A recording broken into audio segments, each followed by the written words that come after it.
sono ben chiari, cioè lo stesso Traversa nelle linee programmatiche ad evidenziare che la situazione lasciata di bilancio era assolutamente positiva e non vi erano irregolarità, e lo dice lui. Secondo un'indagine IFEL che ho già citato, il bilancio di Catanzaro era assolutamente virtuoso, settimo su 111, quindi questo però se voi ribadire il contrario, potete a questo punto anche dialogare, dice il concetto, e poi a questo punto anche dialogate tra di voi. Poi soprattutto voglio capire, in una situazione dove la dirigenza faceva presente già nell'estate la difficoltà rispetto al patto di stabilità, l'accensione di mutui per 12 milioni di euro senza investimenti infrastrutturali che portano il comune di Catanzaro a sforare per la prima volta il patto di stabilità nella sua storia, e quindi diciamo una responsabilità additabile chiaramente. Che significa, scusa, senza investimenti infrastrutturali? Perché non coprono investimenti che guardano, cioè ci sono altri comuni che hanno sforato il patto di stabilità. È stato sforato per il titolo secondo del bilancio. Guarda, la questione è questa, la questione in altri comuni, ma ci sono tantissimi esempi in Italia, il patto di stabilità è stato spesso sforato, o meglio, così si sono giustificati, perché è chiaro che è un dibattito che in seno all'ANCI molto forte, sono stati sforati ma quantomeno non c'erano investimenti di medio-lungo periodo. A Catanzaro invece c'è un'accensione di mutui che assolutamente non ha ragioni di, cioè fatta per questioni assolutamente ordinarie e che portano, ripeto, allo sforamento del patto di stabilità che avrà conseguenze difficili. Quindi io penso, e su questo penso anche di essere d'accordo con Sergio Abramo, che il primo punto sarà effettivamente il risanamento del bilancio, che io vedo in 3 punti molto chiari, e cioè lavorare sulla politica delle entrate con l'aerofotogrammetria del territorio, perché poi mi piace parlare di futuro, insomma, penso che siamo qui anche a parlare di questo, che dovremmo fare con un'intercettazione di fondi comunitari dove investire le nostre migliori professionalità, e chiaramente, finalmente, proprio perché ci deve essere una politica che guarda all'interesse e al bene comune, dovremmo avere la capacità di gestire bandi, offerte di gara pubblici assolutamente secondo il merito e facendo concorrere tutti di pari passo, perché elaborare, diciamo, bandi che non vengano... Scusa però, Salvatore, fermati. Il patto di stabilità è stato sforato quando? È stato sforato... Quando? È stato sforato quest'anno, nel 2011. Perfetto, il 2011. Certo. Quando è entrato Traversa? Traversa è entrato nel 2011, ma non c'era una situazione... La richiesta di le chiedo scusa, c'è una lettera della dirigenza del bilancio a luglio? Fammi parlare. La richiesta di mutui fatte dalla giunta di Michele Traversa ancora non sono stati erogati. La richiesta dei mutui per cui è stato sforato il patto di stabilità sul titolo secondo del bilancio del comune di Catanzaro è dovuto ai mutui fatti dall'amministrazione precedente. Io le dico che è chiaramente anche detto da indagini che non riguardano nemmeno lei, ma analisi IFEL, che il comune del bilancio del comune era non sono stati erogati. Sono indagini né fatte da me e da lei, ma sono la relazione della Corte dei Conti, nazionali. La relazione della Corte dei Conti, io le posso vedere tante relazioni che non è mai avvenuta nella storia della città di Catanzaro, dice questo, te la leggo. Un punto e te la do, così poi ti do. Ma io avrò molti documenti da darle pure, così, visto che sulle partecipate è stato detto, le partecipate, avrò modo di parlare sulle partecipate perché è il disastro più grande del 2006-2007, quindi così quanto precede, come evidente, rappresenta una situazione complessiva foriera di potenziali ipotesi, tra l'altro di danno erariale, discendente da inadeguata vigilanza o addirittura inerzia nei confronti di situazioni specifiche che risultano palesemente critiche, come appunto le varie gestioni delle società partecipate dall'ente. Il tutto infine aggravato dalle conseguenze negative sugli equilibri di bilancio presenti e futuri del comune stesso. Allora, andiamo a prendere, aspetta Salvatore, andiamo a prendere i bilanci delle partecipate, li diamo a Lino Polimeni e legge i risultati. Io ho i collegi sindacali, così vediamo qual è l'andamento tra 2006 e 2007. Capire che è una trasmissione televisiva che ha dei tempi, diciamo, Sergio, ma che ti sei portato, scusa? I bilanci. Tutti i bilanci. Noi vediamo la storia del comune di Catanzaro, 2004 e 2005. Glieli dai e se li guarda, gli dici che io posso... No, li guardi tu, Lino. Vabbè, allora... però io devo fare la trasmissione, la gente deve capire da casa cosa sta accadendo. Cerchiamo di sintetizzare il problema. Te li sintetizzo. Bene. Allora, prendiamo la MC. Bene. La MC nel 2004, quando ho lasciato io l'amministrazione nel 2004 aveva un utile pari a 84.000 euro. Ti risulta o non ti risulta? Continui che poi avrò da Perfetto. Nel 2005 un utile di 127.000 euro. Giusto? Continui. Nel 2010 la MC perde 2 milioni e 100. Me lo spieghi come? Me lo spieghi perché il comune di Catanzaro ha firmato un contratto di servizi con la MC, quando il contratto di servizio lo sai a che cosa serve? Io le dico continui che poi avrò modo di ribadire su tutto. No, rispondimelo. Sa cosa serve il contratto di servizio? Continui, faccia le sue argomentazioni. Perfetto. Non vuole dialogare con te? Forse non vuole dialogare. Voglio che finisca il discorso. Non vuole dialogare? Allora, rispondimi sulla MC. Sulla MC è molto semplice. Noi abbiamo una situazione di perdita al 2006, quindi voglio dire chiaramente addebitabile, che è di 1.342.000 euro. E questa è la situazione dei collegi sindacali, quindi il dato ce l'ho qua, presente per tutti naturalmente.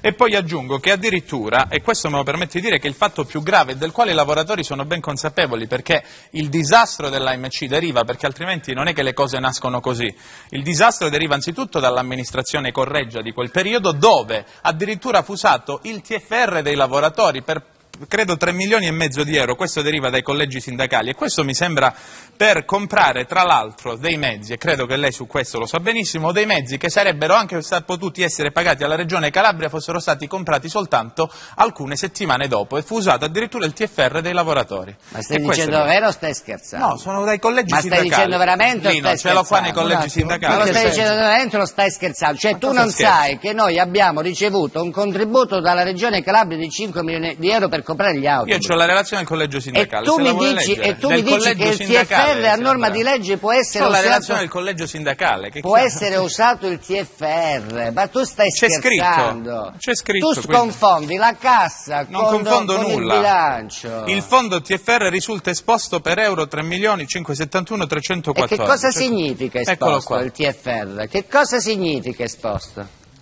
Salvatore, cosa significa esposto? In un secolo, rispondi cosa significa. Che cosa significa? Che praticamente è stato, tra l'altro, ci sono due elementi qui, sia il TFR esposto per 3 milioni e mezzo, e tra l'altro ci sono anche, Salvatore, e questo sulla questione... guarda che ti mettono le manette se tu utilizzi il TFR dei lavoratori. Tu stai parlando della cassa. Guardi, questo mi sono avuto modo di confrontarmi anche con i lavoratori. Non mi mette nessuno in manetta, sto ripetendo... Guarda, io non voglio fare polemica. No, io neanche io, però se non sai che neanche un TFR per legge deve essere messo da parte. Il problema è che lei è perfettamente consapevole di quella che...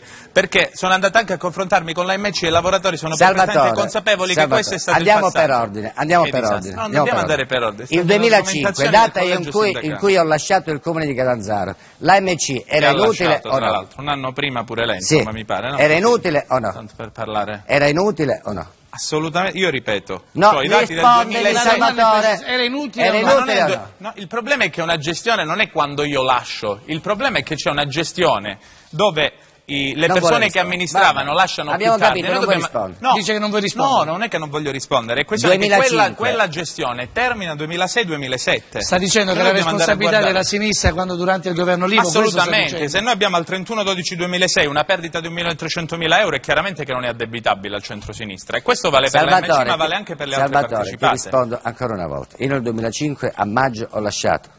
Ma non è un problema di quando lei lascia. Fino al 2005 l'AMC era inutile o no?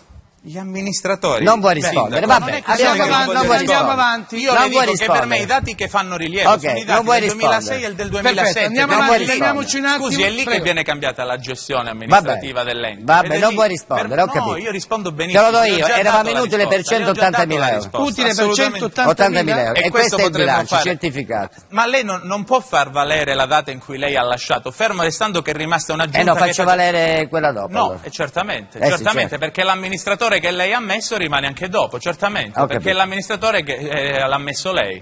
Quindi è evidente che dobbiamo far leva sui dati 2006-2007, aggiungo, tra l'altro lei ha lasciato, non è che ha lasciato una giunta, ha lasciato sempre quel colore politico a governare la città, non è che lei è il singolo e poi la squadra non conta nulla, penso, Sì, ho capito, quindi non eravamo inutili. Fermi, no, pronto? Riposatevi un attimo, pronto? Pronto? Buonasera signora, da dove chiama? Sì, buonasera, sono Melania, chiamo da Catanzaro. Buonasera a lei, tutta Catanzaro. Buonasera, complimenti per la trasmissione. Grazie cara, prego. Guardi, volevo rivolgere delle domande al candidato sindaco Scalzo. Prego. Salve. Buonasera. Allora, lei parla di cambiamento, giustamente, di cambiare questa città, ok? Innanzitutto, prima domanda, cosa intende fare, come intende fare a cambiare questa città? E poi si sente tanto che lei sta andando in giro per i quartieri. Mi auguro che, insomma, andando in giro per i quartieri stia chiedendo prima di tutto scusa che chiede scusa per i disastri che i suoi sostenitori e predecessori comunque hanno lasciato, cioè quali la giunta Olivo, comunque altri anche prima di Olivo, Guerriero, Verardi, Soriero, e non ne parliamo. Cioè io ho premesso, ho sempre votato per la sinistra, ok? Ma sono i fatti quelli che contano, mi dispiace. Lei cosa intende fare? Cioè, se lo dica chiaramente e soprattutto mi dica cosa sta promettendo ai quartieri, che sono quelli che ci stanno, cioè sono quelli che hanno tutto sofferto in questi anni. La stessa cosa. Grazie, la telefonata un'altra. Pronto? Buonasera. Prendo punto. Sì, sto segnando pure io, infatti, per ricordarvi. Pronto? Pronto? Buonasera, dove chiama? Sono Massimo, chiamo da Catanzaro. Buonasera a te, tutti a Catanzaro, Massimo, prego.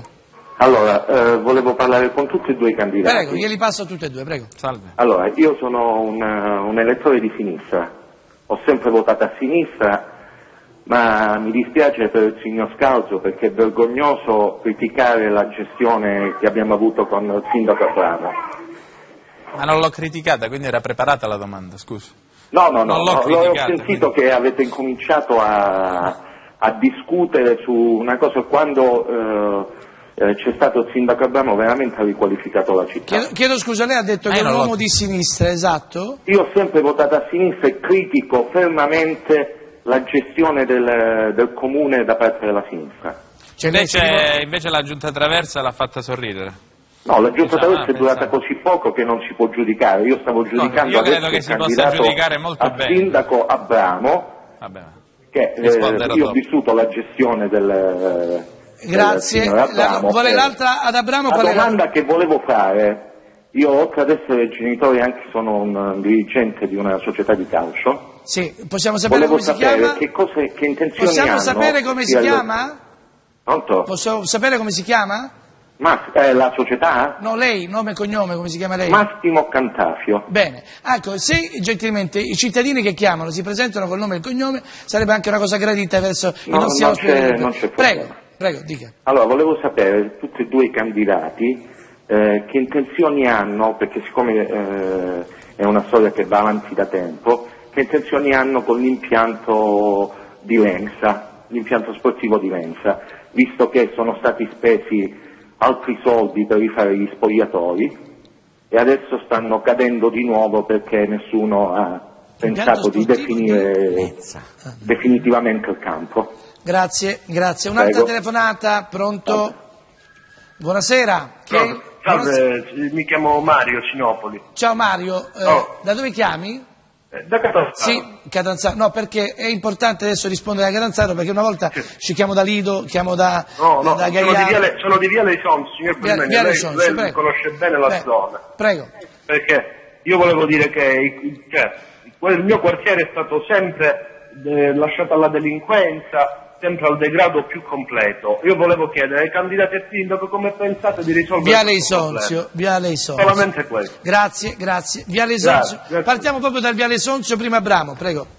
Ma Viale Sonzio è sempre stato un problema, lo sappiamo tutti, e lì va sicuramente concertato con le forze dell'ordine un intervento che sia però strutturale. Chiedo scusa, c'è stata la videosorveglianza, c'è stata una videosorveglianza che per legge il Ministero degli Interni aveva previsto e molte delle telecamere sono state distrutte. Sì, ma il problema è occuparsi di quel quartiere 360 giorni all'anno.